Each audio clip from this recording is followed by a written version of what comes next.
Okay,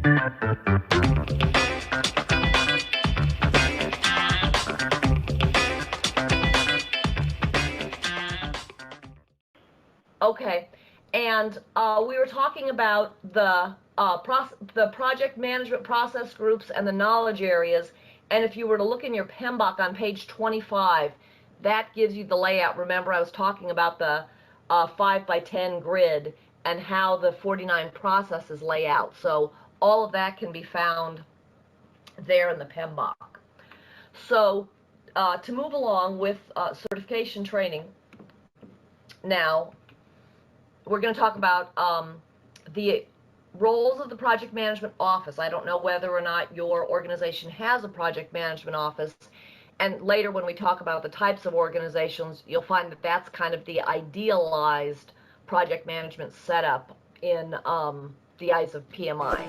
We're going to talk about the organization structures, and therefore you might be one of those other structures, and then differentiate between the project and the product lifecycle. Because as I was saying yesterday, the questions are rather intended to be tricky because they only want about 70% of the people taking the test to pass. So be careful when you look at the questions that you differentiate the word project from product. In other words, you've got to move through those 200 questions quickly, but not so quickly that you gloss over whether you're speaking about project or product. And then you've got to define, and we will define and understand the project management process map and framework. So the project management office is the overarching nerve center, if you will, of project management knowledge in your organizations. So primarily it provides the policies, methods, tools, rules, templates, and other necessary items for managing projects within the organization. It provides support, in other words, mentoring, training, and other kinds of things for managing projects, and it gives the project managers ongoing support within the organization. Additionally, it potentially ensures government compliance with policies, procedures, methodologies, tools, regulations, and templates within the organization. The other roles of a PMO may be managing the interdependencies between projects. Remember, yesterday we talked about the fact that you might have a half of an electrical engineer on each of two projects, but you've got to make sure that, say, key critical meetings or reviews aren't scheduled simultaneously, because obviously the poor electrical engineer can't be in the same place at, or two places at the same time. Right. Again, the PMO might select, manage, and deploy shared or dedicated project management resources. And I found in my experience in a project management office, that was one of the key things that I would do as I would gather up the schedules across projects. I found that one gentleman was scheduled for 1.5 full-time jobs. So in other words, he was scheduled half-time on 3 different projects. And as it was the case, it especially stuck out to me because his wife is my friend, and she would kill me and him if he got scheduled for time and a half. So another thing they might do is organize lessons learned sessions. And again, the importance of lessons learned can't be overstated. So, and not just lessons learned at the end of the project, but throughout the project. Also, the PMO might maintain the project management knowledge base for the organization. If you don't have a PMO, then usually each project manager has to maintain their own knowledge base, which of course doesn't facilitate sharing and passing along the information when people come and go from the company. And then also potentially supporting projects through knowledge repositories, training, and mentoring. So now we're going to talk about the various different ways that a project can be, or that an organization can be structured. So if you think of this as a continuum, on the far left there would be a functional organization where staff is grouped into what you might understand to be silos. And so basically there's a human resource organization. There might be, say in a software world, there might be a software engineering organization, there might be a requirements organization, there might be a, say if you were doing hardware and software, a hardware organization. So people are grouped according to their skill and not according to the project that they're on. So each employee reports to a functional manager. Then in the middle you have a matrix organization, which is generally the way organizational structures are going these days. And basically the person reports to two managers. They report to their functional manager, who might be sales or marketing or engineering or software or hardware or what have you, but then they also report to the project manager. And then depending on the type of the organization, will determine whether the matrix is a balanced matrix, which would be kind of half and half, the functional manager and the project manager sharing the chores of managing the personnel. And then we've got a weak matrix, and by weak we mean the project manager is weak and the functional manager is strong. And then a strong matrix where the project manager is strong and the functional manager is weak. So again, remember that we're looking at things through the eyes of PMI. And so their ideal organization, which would be on the right end of the spectrum, is the projectized organization, and that's where everything is centered around the project manager. So let's look at the functional organization. Again, resources are grouped by functions or departments. They have a defined manager who is the head of that particular department. The functional head is in charge of all of the resources, and the project manager's role isn't explicitly defined, so that the resources for the project have to be negotiated, as it were, with the functional head of that organization. And the good thing about functional organizations is they provide an opportunity for specialization. So obviously if you have all the procurement people in one organization, then they can work with other procurement people, even if, say, they're the only procurement person on the project, but they can gain from expertise from other procurement managers. So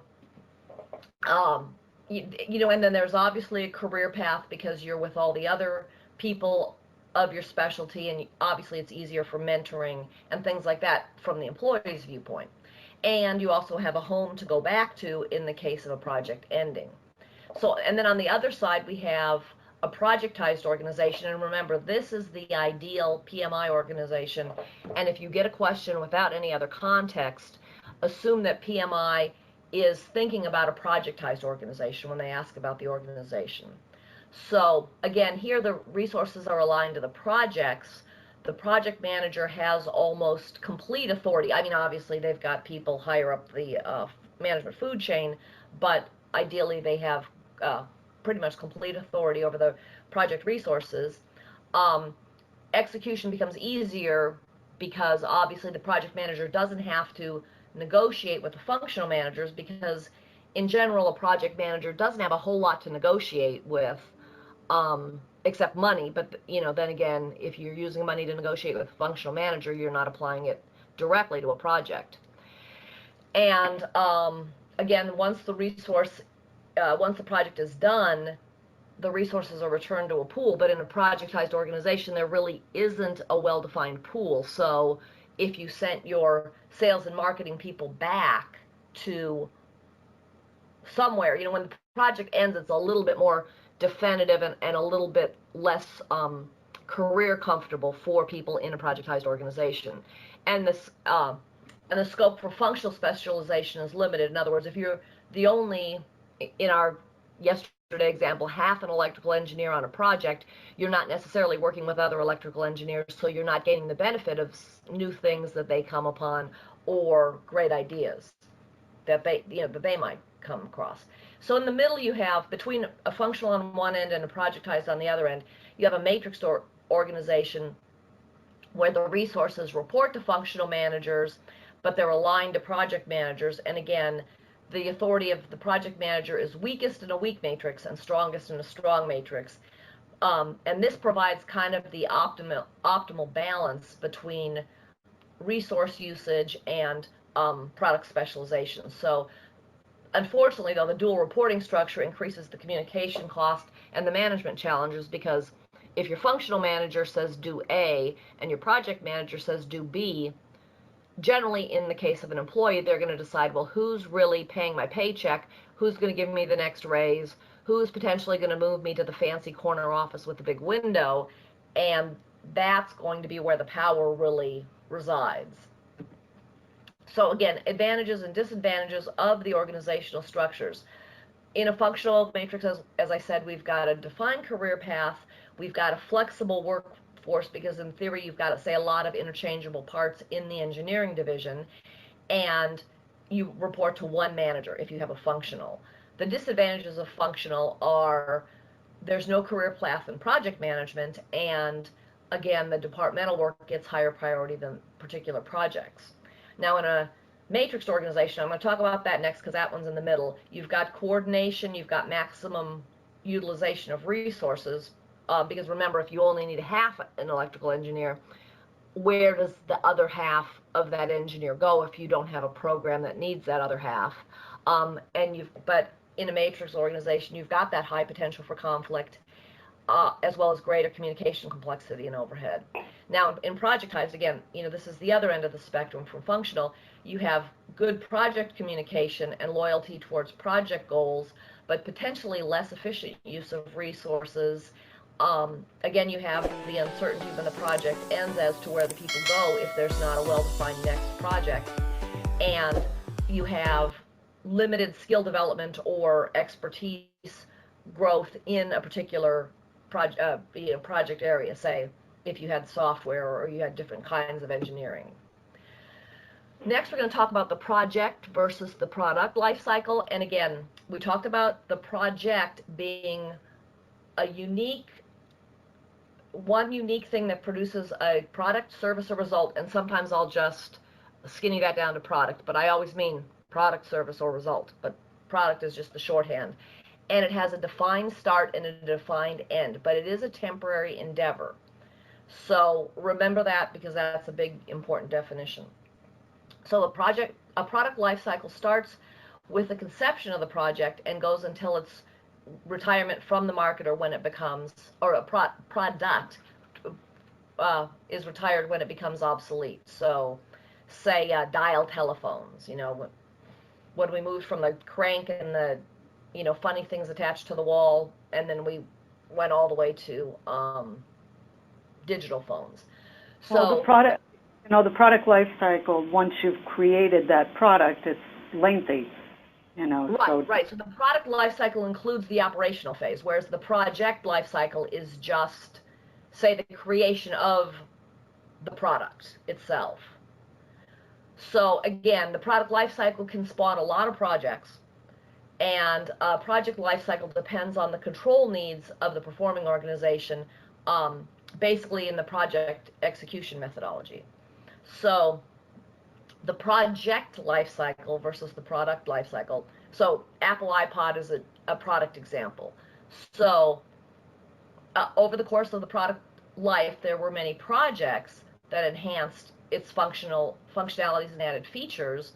And again, this was all under the control of Apple. So, and in fact, they have their own idea for a life cycle, which is conception, introduction, maturity, decline, and then obviously withdrawal, as then all phones started to contain music players, and so carrying a separate device for music was no longer necessary. So, in fact, Apple is a little bit notorious for eating their own products. So, again, the ability to differentiate between the product life cycle, which is the bigger life cycle, and the project life cycle, which is just a small slice of that life cycle, is very useful in answering questions on the exam. Okay. So, again, here's some compare and contrast with the project and the product life cycle. So in the project life cycle, it addresses the question, what do we do to get the work done? And the life cycle varies by industry. Did you have a question?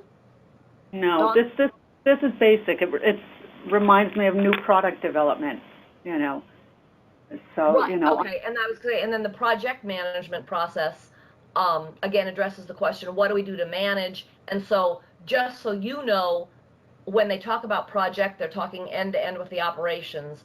And when they're talking project, it's just a little part of it. So, again, make sure on the questions that you understand the difference between those two words. So, Okay. in terms of the project management process, the 5 process groups that we've been talking about are the initiating, planning, executing, monitoring, controlling, and closing. So make sure you know those 5 process groups, and when you fill out your PMI application to take the exam, that you slot the work that you've done into one of those 5 areas. So hopefully, hopefully today we'll get far enough into these areas, and even by the names you can pretty much tell what they do, so that, because remember, we're having our break today between 11:15 and say 1 or 1:15, well, my time, so 12:15 and 2 or 2:15 your time, we're going to have a break. So during that break, I'm hoping that what you'll do is you'll read a little bit more, because hopefully we'll get through about chapter 6 today in the book, in the PMBOK, and we will get to, I would like for you to get to at least look at the application and the kinds of questions and the shortness of the information they want. They only want about 500 characters to describe your function or role on a project that you're citing as evidence of your project management skills.